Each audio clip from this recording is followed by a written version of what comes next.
زه به ډېر په احتیاط سره عرض وکړم چې په دې 1400 کاله کې د امت سره دومره اسباب وسایل، دومره فیسیلیټیز، سهولیات، دومره لگژریز، تعیشات دا نو لکه څومره چې نن د دې امت سره دي.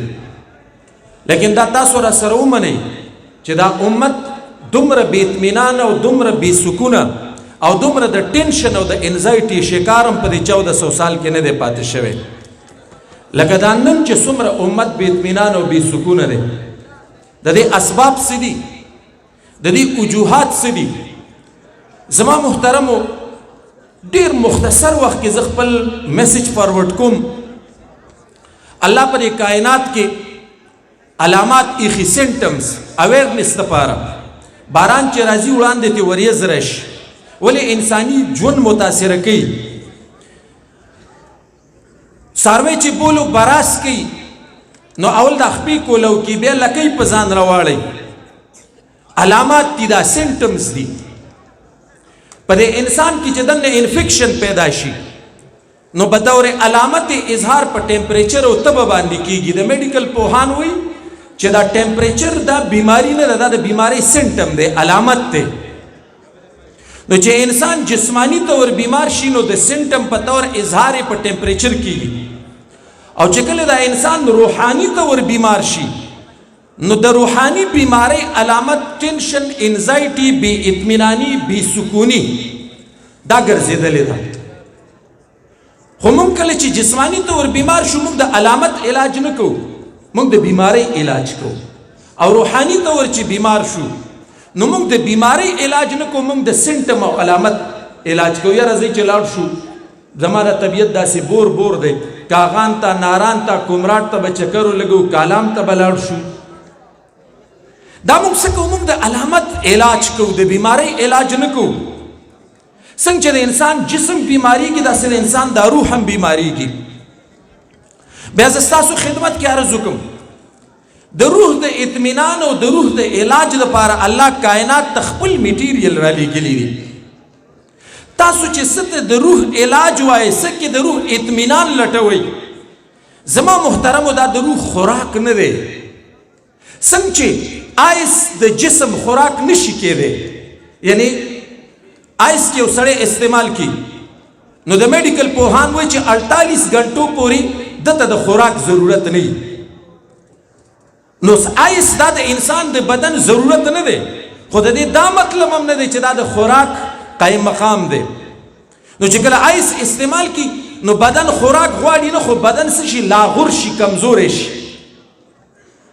او د روح خوراک دا د الله ذکر دی، د الله بندگی ده.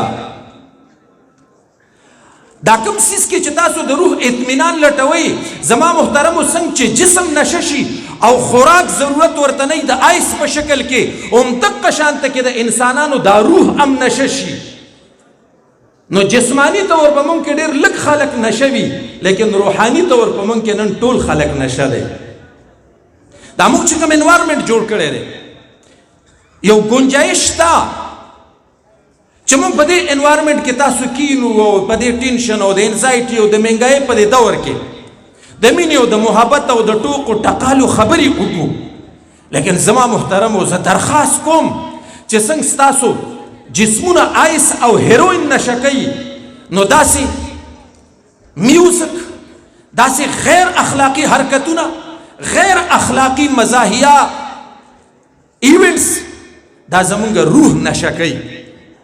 نن دا امت د روح په دنیا کې ټول نشه په نظر باندې راځي. دا ولې؟ د تر د اوسه پورې دا خبره باندې ځان پوهه نه کړی شو چې زما د روح اطمینان په څه کې دی. ما چې کوم میسج درکول غوښته هغه مې درکړه.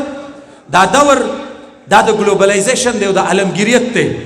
نن تمامه دنیا ستاسو اقدار، ستاسو ویلیو، ستاسو روایات، ستاسو لباس، پوشاک، ننګ، پښتو، غیرت، حیا دا زمونږ ویلیوز دي او دا زمونږ نه اخیستل غواړي. زما د ننني ځوان د ګلوبلایزیشن پر دور کې دي ته موږ کلیش اف سیویلایزیشن ایرا وایو.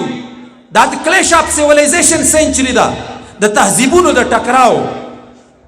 زما په سیویلایزیشن کې زما په تهذیب او کلچر کې ننګ موجود دی، خیرت دی، حیا ده، پاک دامني ده، د مظلوم امداد کول دي او د ظالم خلاف ودرېدل دي. بخدا صرف او صرف دا صفات په دې وخت کې دا په پښتون سماج کې پاتې دي. او باید چې مونږ تاسو ټول د دې خپلو اقدارو او د دې خپلو روایاتو حفاظت وکړو. مونږ سکرین سره وابسته یو، زمونږ د پریارټیز، زمونږ د ترجیحاتو، زمونږ د لباس پوشاک، زمونږ د صورت، ایون زمونږ د هیر سټایل تعین هم سکرین کوي، سکرین. او زمونږ نه زمونږ اقدار اخلي. زما د دې ځوان په ذمه ده چې زه د خپل مشرانو، د خپل اکابرو هغه ژوند، هغه فکر، هغه ژوندی وساتم. زه خپل کلچر، خپل طرز زندگی ژوندی وساتم. دا زمونږ څه دی که زمونږ ښکلا ده. حمزه بابا څه وایي؟ وایي شډل د اندازونه کړه ساده ساده کتل. شډل د اندازونه کړه ساده ساده کتل. دا چا ویل چې خوی د پښتنو مزده کوه.